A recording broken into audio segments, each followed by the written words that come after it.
Boa tarde, irmãos, boa tarde, irmãs, que a paz de Jesus esteja conosco em nossos corações. Estamos na tarde de hoje, deste sábado, fazendo a gravação no nosso canal, dando continuidade ao Evangelho segundo o Espiritismo, capítulo 11. E hoje nós temos o capítulo 11, o item 1, amar ao próximo como a si mesmo. Lembrando que hoje nós não tivemos atividades presenciais na nossa casa, tendo em vista aí, né, a movimentação na final do jogo aí no Maracanã. E então mas poderemos sim estar ouvindo uma palestra, um estudo, tanto no nosso áudio, lá no nosso grupo de WhatsApp, que nós fazemos as postagens de segunda a sábado, áudios evangélicos, e hoje nós também teremos, e aqui no nosso canal, o estudo do Evangelho segundo o Espiritismo. Saudamos também os nossos irmãos da Fraternidade Espírita Bezerra de Menezes, a casa a qual nós fazemos parte, os nossos inscritos no canal e também todas as casas que são abrangidas pelo 32º Conselho Espírita de Unificação, região administrativa a qual a nossa casa faz parte. E sem mais delongas, vamos na tarde de hoje estudar um tema muito atual, muito importante, porque é um momento em que nós estamos aí diante de guerras, de conflitos, de mortes e das mais bárbaras situações que ainda nós não nos libertamos, dada essa transição aí do mundo de provas e expiações para o mundo de regeneração. E o tema de hoje, amar o próximo como a si mesmo, é muito atual, porque esse é o mandamento maior. Então nós vamos fazer a leitura e em seguida algumas reflexões, alguns comentários. O mandamento maior: fazermos aos outros o que gostaríamos que os outros nos fizessem. Parábola dos credores e dos devedores. Os fariseus, tendo sabido que ele fechara a boca dos saduceus, reuniram-se. E um deles, que era doutor da lei, propôs-lhe esta questão para o tentar: Mestre, qual é o maior mandamento da lei? Jesus respondeu: amarás o Senhor teu Deus de todo o teu coração, de toda a tua alma e de todo o teu espírito. Este é o maior e o primeiro mandamento. E aqui tendes o segundo, semelhante a esse: amarás o teu próximo como a ti mesmo. Toda a lei e os profetas se acham contidos nesses dois mandamentos. Item 2. São Mateus, capítulo 22, versículo 34 a 40. Item 2. Fazeis aos homens o que gostaríeis que eles vos fizessem, pois é nisto que consistem a lei e os profetas. São Mateus, capítulo 7, versículo 12. Tratai todos os homens como gostarias que eles vos tratassem. São Lucas, capítulo 6, versículo 31. E o item 3. O reino dos céus é comparável a um rei que quis tomar contas aos seus servidores.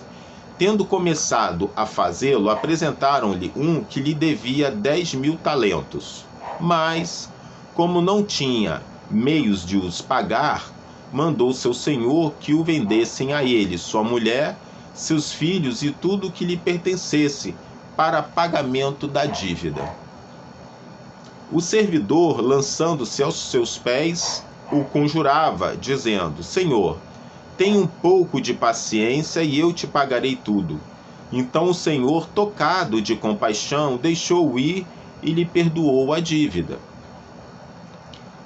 Esse servidor, porém, ao sair, encontrou um de seus companheiros que lhe devia 100 dinheiros, e segurou pela goela e quase estrangulá-lo, dizia: Paga-me o que me deves. O companheiro, lançando-se aos seus pés, o conjurava, dizendo: Tenha um pouco de paciência e eu te pagarei tudo. Mas o outro não quis escutá-lo. Foi-se e o mandou prender, para tê-lo preso até pagar o que lhe devia. Os outros servidores, seus companheiros, vendo o que se passava, foram extremamente aflitos e informaram o Senhor do que acontecera. Então o Senhor, tendo mandado vir à sua presença aquele servidor, lhe disse: Mau servo, eu te havia perdoado tudo o que me devias, porque me pediste. Não estavas desde então no dever de também ter piedade do teu companheiro, como eu tive de ti? E o Senhor, tomado de cólera, o entregou aos verdugos, para que o retivessem até que ele pagasse tudo o que devia. É assim que meu Pai, que está no céu, vos tratará, se não perdoardes do fundo do coração as faltas que vossos irmãos houverem cometido contra cada um de vós. São Mateus, capítulo 18, versículo 23 a 35. Bem, antes de mais nada, é preciso que nós tenhamos uma compreensão de que quando Jesus se refere a Deus como sendo aquele nosso Pai que não nos perdoará caso nós não venhamos a perdoar uma dívida que alguém tenha contraído contra nós, não quer dizer que Deus tenha características humanas. Nós precisamos ter algumas informações históricas, ou seja, o cristianismo, ele é uma doutrina, um conjunto de ensinos da Idade Antiga. Na Idade Antiga, na Antiguidade, ou seja, período que vai de 3 a 4 mil anos antes de Cristo até 500 anos depois de Cristo, essa é a Idade Antiga, e na época, a época de Jesus, e na cultura hebraica do povo judeu, segundo os estudiosos, os judeus eles não tinham uma compreensão do mundo abstrata, em cima de conceitos, como a gente vai ver na filosofia grega, com Sócrates, com Platão, com Aristóteles. Ou seja, o povo hebreu, para ele entender o mundo e Deus e as leis de Deus, ele precisava fazer comparação com coisas da vida do mundo concreto, do mundo material. E é por isso que nós vamos identificar nas parábolas de Jesus, nos ensinos do Mestre, uma analogia, uma comparação de Deus e das leis de Deus a partir da organização humana, concreta, material. Era assim que os judeus entendiam Deus e as suas leis. Então, conceitos abstratos, abrangentes, isso não fazia parte da mentalidade do povo hebreu, segundo estudiosos e segundo até mesmo Haroldo Dutra já explicando isso nas suas palestras.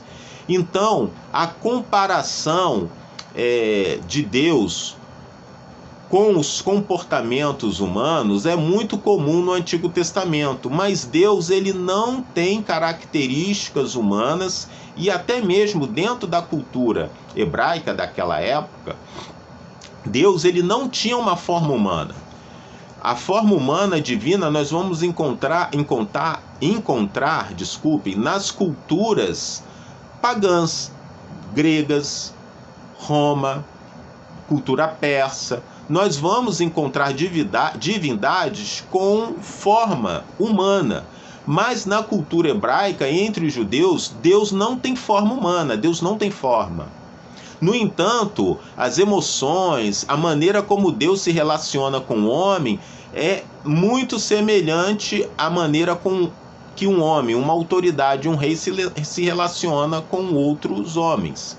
Mas isso é devido à qualidade, à característica da mentalidade judaica, ou seja, ela, para entender Deus, para entender as leis de Deus, lançava a mão da organização humana, dos elementos materiais, da vida material, da vida camponesa, para então compreender Deus dentro dos limites da mentalidade daquele povo. E Jesus fazia uso disso. Claro que Jesus também, como governador espiritual, como um espírito crístico, perfeito, puro, não tinha essa compreensão de Deus. Então, por isso, nós não podemos entender e ler o Antigo Testamento ao pé da letra. Precisamos ter essa compreensão maior, essa compreensão mais ampla, para daí extrairmos somente o ensino que é o que mais nos importa. E nesse caso, tanto no item 1, 2 e 3, nós vamos observar que a moral da história, a lição que deve ficar para nós, é que nós não devemos fazer ao outro aquilo que nós não queremos que façam a nós.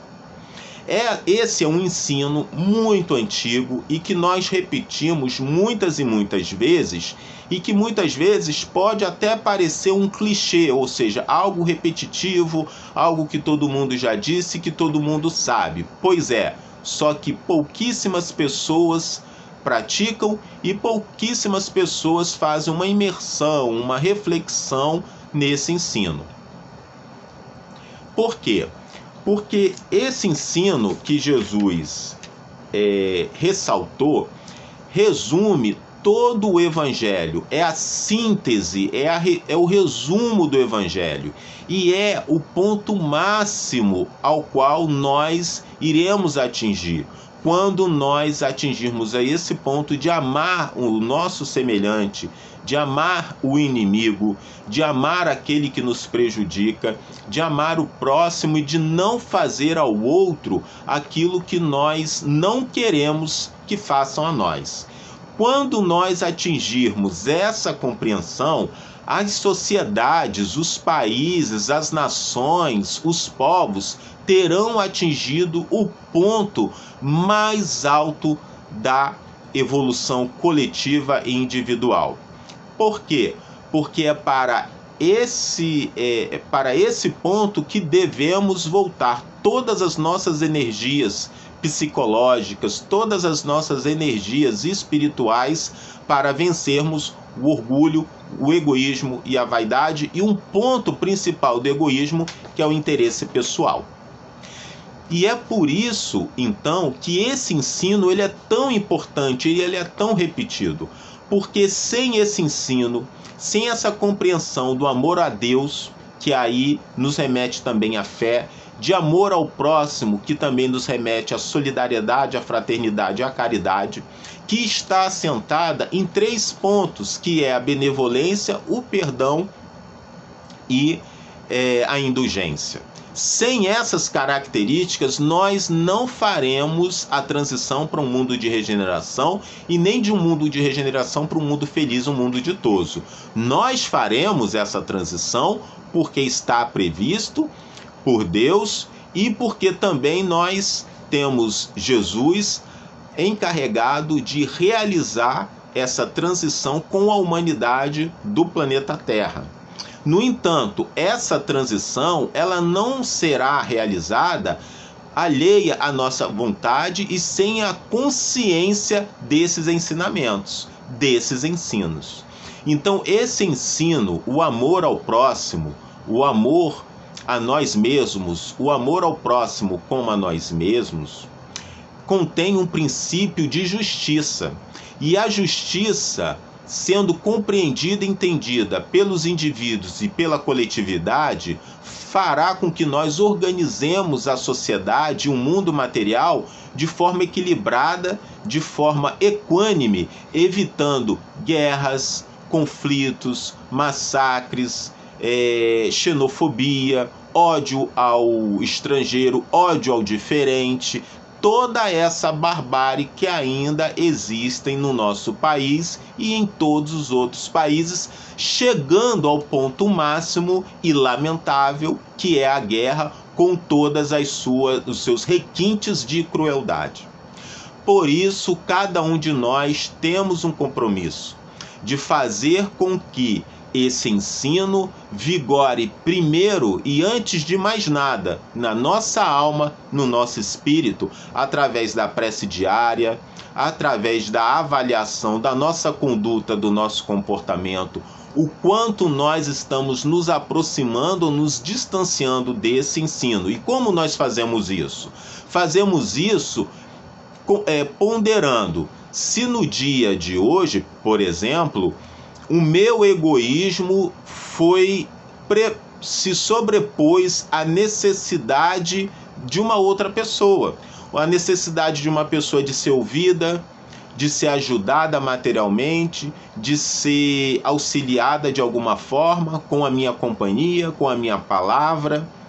Então, se o meu egoísmo, se o meu interesse pessoal se sobrepõe à necessidade do outro, isso quer dizer que eu estou mais distante desse ensino. E cada vez que eu entendo que ao auxiliar, ao ajudar o próximo, superando nesse auxílio, nessa ajuda, o meu egoísmo, o meu interesse pessoal, isso significa que eu estou caminhando, fazendo esforço para cima e para o alto, espiritualmente falando, para me tornar um espírito mais elevado. Isso é diário, isso é no nosso cotidiano, em família, na relação com os nossos parentes, vizinhos, colegas, companheiros, irmãos de trabalho, companheiros na via pública, na sociedade em geral, mas primeiramente em nós, para só então nós realmente esperarmos isso do outro. O trabalho é individual, mas é um trabalho que se dá na relação, na convivência com o outro. É um trabalho individual, mas que é uma virtude que é exercida, que é conquistada na relação, no atendimento à necessidade do outro. Quando eu me deparo com um dilema, atender uma necessidade minha, que é de vaidade, de egoísmo, ou atender a necessidade de alguém que é real, que é essencial para aquela pessoa. Então, lá no Livro dos Espíritos, eu esqueci a pergunta, coloca que o maior obstáculo a nós é o interesse pessoal, que é o ponto essencial do egoísmo, o interesse pessoal. Sempre que o nosso interesse pessoal conflita com o interesse de alguém, muitas vezes esse alguém perde e nós ganhamos. Ou seja, nós optamos, na maior parte das vezes, em atender um interesse pessoal em detrimento de auxiliar realmente alguém que realmente precisa naquele momento. Então, irmãos e irmãs, que nós possamos trazer esse ensino para a rotina dos nossos dias, para hoje, para sempre, para todos os minutos, todos os momentos, porque só assim teremos um mundo melhor. E esse mundo melhor começa a partir de nós mesmos e depois se irradia de nós para todos aqueles que estão ao redor de nós.